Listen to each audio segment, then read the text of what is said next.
day and welcome to A Place Called Through. I am your host, Evangelist Patricia Wade Going.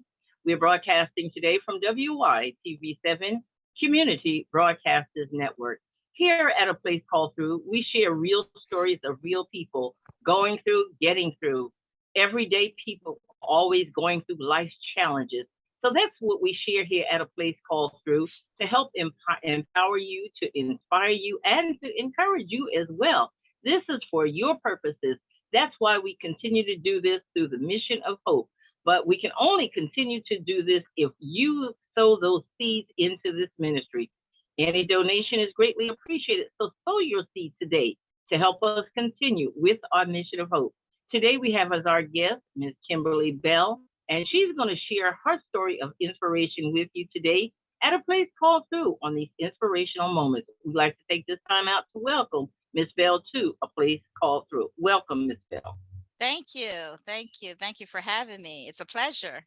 It is my pleasure, likewise, to have you as our guest today.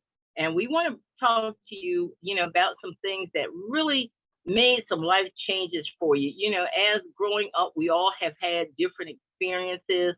We've had loving, some so painful, but that's what it's all about, to help inspire someone else. And as your background says, accepting and embracing it all. And that's what we're Yes. going to talk about today, the accepting and embracing all that life has thrown with you. So if you will, start with in the earlier ages of your life and get us to this point where you had to accept circumstances and embrace all that had been thrown at you. So if you will, begin there for us. Okay, great. Yes. Well, like you said, the accepting and embrace had to come with me, and I had to start from the beginning, from the foundation of being abandoned and pretty much dropped off to my uh, biological paternal aunt. But at that time, I knew she was a relative. And this was at 5 years old because I stayed with my biological parents and my 2-year older sister up until I was 5. So I was able to see and have a bond for me to them. But I seen, chaoticness. I seen physical and verbal abuse. And one night that had changed my life, forever, pretty much was one of the worst physical altercation that I can remember.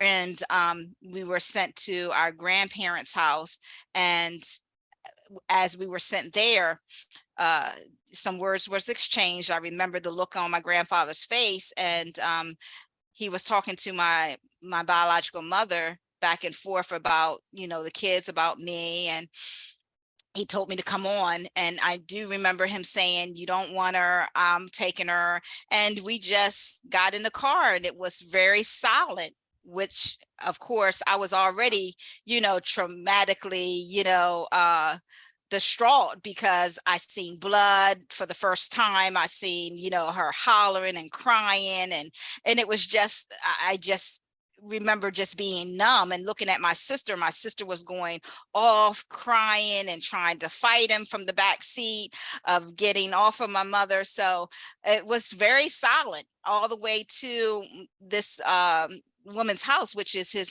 sister, the oldest of them. And I remember going into the house and she greeting me and her husband, and I knew they were familiar, but I never recalled ever staying overnight there. And I looked at my father and I said, kind of like, with my eyes, "What's going on?" And he said, "I'll be back," but he never did. And so that was one of the change from one moment to another, that was traumatized, that I was left, and I had to accept that was a broken separation of the abandonment and feeling rejected from both people that I love, that I grew up with. Wore a heavy weight on my decisions, on my choices, on the way I looked at myself, the way I felt about myself, all the way up until I had to choose. Really, I had to choose me. Yeah. So at a very early age, you became, in so many ways, almost a victim to domestic violence because of what you saw going on inside your home. And so Yeah. that led you, even though you know, at a very small, young age, you had to transition now to now relocate with people who you kind of knew, but you didn't know. Right. So this too now becomes more horrific to you Right. because you're still little yet, you're still developing and you're still growing.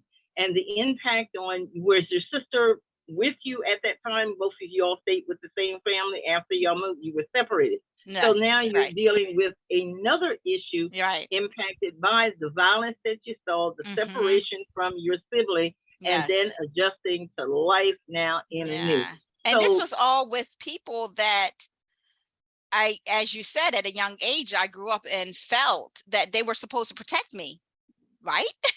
It wasn't supposed, absolutely, they're supposed to absolutely. protect me. So that protection of looking for someone to protect me really went down the drain. So Yeah. even as much as, okay, now you're looking to you know, new relationships that have formed here and people, as you just stated, to protect you, Yes. the comfort that was in this home, how different was it from what you grew up with? It was very different because it was structured. I went from being raised from my biological parents was Pentecostal, and so I was raised with still religious background, but they were Methodists. They were AME Zion Methodist, so it was structured. My dad was very much into the Bible and hymnals and praying and believing that prayer is the key of everything. So even with the educators, you know. Recommending that I get to see someone, they were not, it was taboo. It was what goes on in the home stays in the home. Even with the legal adoption, it was like I had no say.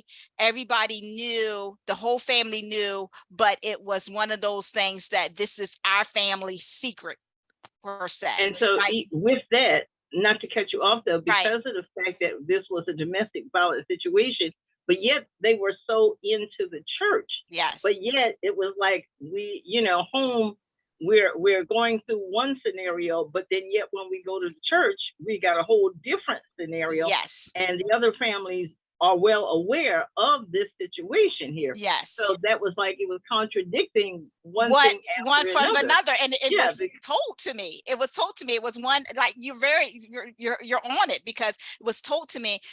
Kim, you tell the truth. We don't lie. You tell the truth in the home. But yet when I went to church, or when I went, because we all stayed in the same community, we all stayed not too far from each other, and the disconnection with my biological mother. Now my parents still had, they had other children after me. They never reunited with me with them. And then eventually they got a divorce, and then eventually he remarried, but he always stayed in contact with his sister, whom that's the lady and her husband that adopted me. So he would come there periodically and let her know about how his life was going, minus bringing up to the forefront that I was still his child. It was just like, what, like you said, here's a hidden lie that we're not gonna surface this whole entire truth. But yet in church, I'm gonna get to that. I was told, now people are nosy. This is what I was told. People are nosy. You may not look like us.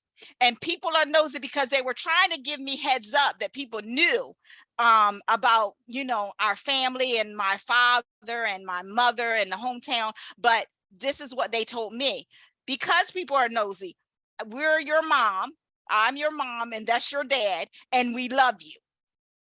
So and that, you know, basically, living in yes. small towns and rural areas, people tend to hide the truth. Well, we're going Yes. to get ready to take a commercial break, Okay. and then we're going to come back and talk about accepting it and in embracing it. Yes. Unfortunately, you went through a horrific process, and you had to learn very quickly how to accept the situations because you couldn't Yes. change those situations, and you had to learn further how to embrace it all, which you have truly done now that you're able to move past that and help other people to learn how to accept and embrace. Hey, we want you to stay tuned as we come back with Miss Kimberly Bell, who's sharing her story about accepting and embracing it all, a lifetime lesson that has taught her how to do just that, to accept the things that she cannot change, but to embrace it all. You're hearing it here on A Place Called Through, where I'm your host, Evangelist Patricia Wade Going. Stay tuned. We'll be right back.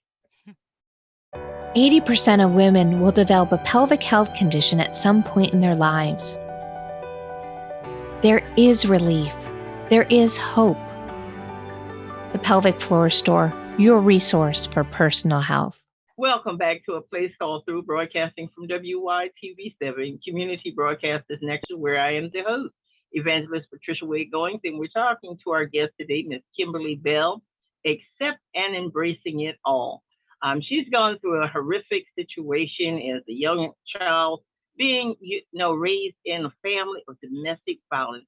So now we want to talk to her about how she had to accept this, distancing from family and friends that she grew up with, and how life has taught her to embrace it, and the impact that this has had on her in her relationships that has brought her to this point today. So welcome back, Ms. Bell, and we want to talk to you, continue about the domestic violence. As horrific as it was, what impact did that have on you in future relationships? Yeah, it's crazy because I got into domestic violence relationships even after seeing that. It was like I felt that once I seen that and I got into, I remember my first physical altercation with the first guy that I was with that broke my virginity. The first hit that was like, did I cause this? Is there, do I even have a voice to stop it? Do I even have a control for that? I didn't see that happening with my mother. I was wondering when that happened to her, what in the world did she do to cause him to be so angry and to hit her that way? And then what could I have done?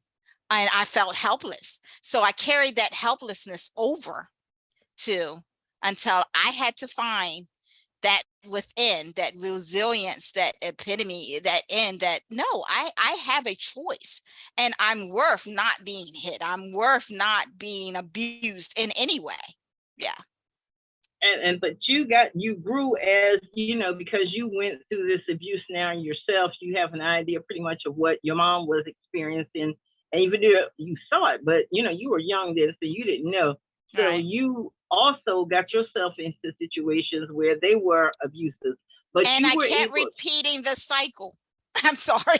No, the cycle kept going because this is what you knew, and as you say, accepting and embracing it.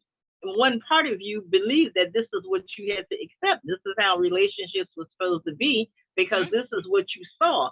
So, we clearly understand, accepting it. So, but you got to a point where there was a total change, where you no longer knew that, okay, you no longer knew that I don't have to accept this. There is a thing called real life, and I can live a prosperous and enjoyable life. So tell us real quickly, what was that change that came about for you?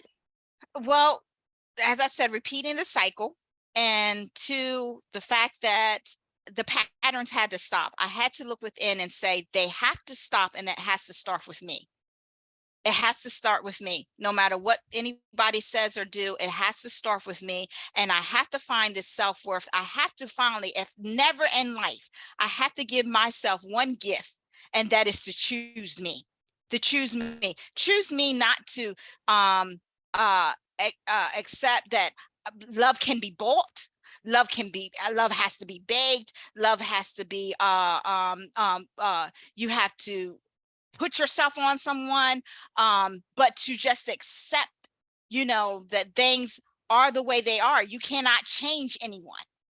And I can't be responsible or expect the expectations that is not the reality or the outcome. I would have loved for things to not happen in my life, or the expectations that I will have a beautiful bond with my biological mother, a supportive bond with all my siblings, but that is just not the case. And I had to accept that once I find me and love me and know my self-worth and choose me, then all that can be let go. I got tired of living a life filled with anxiety and depression, and of feeling like I had to be validated for anyone to accept me. I had to first accept me for me. Yeah. Absolutely. And that's where you learned how you had to embrace who you truly were. Yes. But you also had a strong relationship with Christ at this point, I who did. you now realize this is Yes. where your inner peace lied. So Yes. now knowing that did help you to get to the point where, okay, I am not to blame for this. This is not, Yes. my fault. I Right. didn't do anything. So you continue to embrace who you had now become, who you never knew that you were going to be. And our clock is just really ticking away here, but I want to get some more in on your embracing it. So tell us now that you went through all this horrific thing, unfortunately, how now are you spreading this word of accepting and embracing it all? Well, like I wrote the memoir, and when I wrote the memoir, I opened myself up to understand and accept that foundation, many foundations that was broken, as you said, and to even through being in the ministry and being taught biblically that there's a difference between religious and spirituality. And the key is my relationship with Christ. And I opened that totally up in surrenderance to say, God, if this is what you want me to do to inspire and put and accept these foundations that was broken, you created me, so you can allow me to accept and embrace that it doesn't have to stay broken, that everything that you have created from intimacy to love to peace is for me, and it's for everyone to be given beautifully, wonderfully. Yeah. Purposely. And that's awesome. Share with our listeners and our viewers about your memoir, how they can find your memoir, your blogs, your website, and a contact number in case they want to speak to you more, or email address about this acceptance and embracing it all. Okay, so the memoir is called The Epitome of Kimmy. That is my baby, going to be always my baby, even if I make other books. But like I said, it's a memoir from my foundation all the way up until my now new season in my life, with the 4 adult children and 1 minor. And I got the epitome from one of my coping skills is music. I love music, but also the Kimmy came from my adopted dad. That's what he had called me. And I have a beautiful website. It's www.KimberlyAnnBell, and with the .com, and you can see my whole entire family. I also had been given spiritually divine 8 affirmations that I started off with that I have to even look at, and you can find them on my website and download it. I have a mentoring program, and you can contact me on that website. My book can be bought on Amazon and Goodreads, and it is a good read for anyone that has ever experienced something similar of giving up, or wanting to give up, or feeling like they have no hope, or feeling like that their life should be shameful, or feel guilty. That it will inspire you that that's not how God created our life to be. And our clock has wind down for us, so we want to thank you so very much for sharing and enlightening our listeners and our viewers with your stories of acceptance and embracing it all. And to all our listeners and our viewers, we want to encourage you. Please reach out to Miss Bell. Go follow her website. Contact her. If you know someone that may be going through similar situations, hey, the help is there. Please reach out to her. As they always say, go Google it for resources. There's plenty of information and help out there.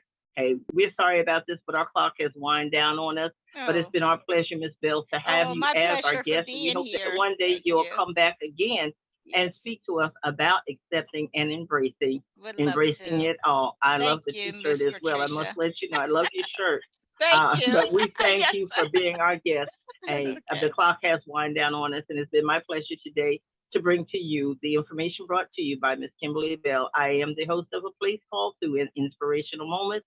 I am Evangelist Patricia Wade Goings, and if you like this story and others, and you want to share your story, please follow me on Facebook at A Place Called Through. Go to my website, www.willpowerthecalltoriseabove.org, for updates on upcoming events. Also, reach out to me in area code of 843-608-9744 or area code 843-812-1958. My email is pgoingswp@gmail.com. I'd like to hear from you.